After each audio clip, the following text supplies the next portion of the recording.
കാലടി ശ്രീശങ്കര സംസ്കൃത സർവകലാശാല vice chancellor doctor K ഗീതാകുമാരിയെ പുറത്താക്കിയ ഗവർണറുടെ നടപടി ഏകാധിപത്യപരവും ദൗർഭാഗ്യകരവുമെന്ന ഉന്നത വിദ്യാഭ്യാസ വകുപ്പ് മന്ത്രി ഡോക്ടർ ആർ ബിന്ദു. ഗവർണറുടെ നടപടി പട്ടികജാതി വിഭാഗത്തിൽപ്പെട്ടവരെ ബൗദ്ധികവും വൈജ്ഞാനികവുമായ മേഖലകളിൽ നിന്നും മാറ്റി നിർത്തുക എന്ന സംഘപരിവാർ അജണ്ടയുടെ ഭാഗമെന്നും മന്ത്രി പറഞ്ഞു.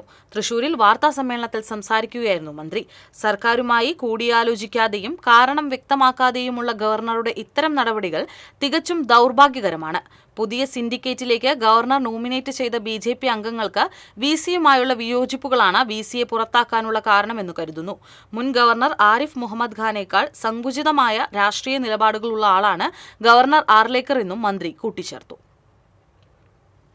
ചാൻസലറുടെ വിംസ് ആൻഡ് ഫാൻസിക്ക് അനുസരിച്ച് തെരഞ്ഞെടുക്കേണ്ടതാണോ വൈസ് ചാൻസലർ എന്നുള്ളത് അദ്ദേഹം സ്വയം വിമർശനപരമായിട്ട് പരിശോധിക്കട്ടെ.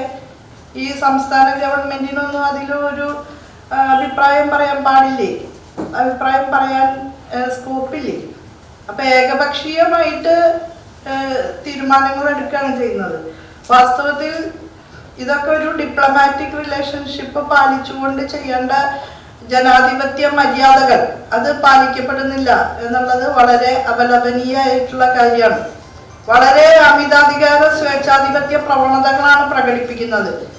മുൻപ് ശ്രീ ആരിഫ് മുഹമ്മദ് ഖാൻ അത് വേറെ രൂപത്തിൽ പ്രകടിപ്പിച്ചിരുന്നു. പക്ഷെ അദ്ദേഹത്തെക്കാളും കിടുസും സങ്കുചിതവാദപരവുമായിട്ടുള്ള രാഷ്ട്രീയമാണ് ഇപ്പോഴത്തെ ചാൻസലറായിട്ടുള്ള വ്യക്തിയിൽ നിന്ന് നമുക്ക് കാണാൻ സാധിക്കുന്നത്.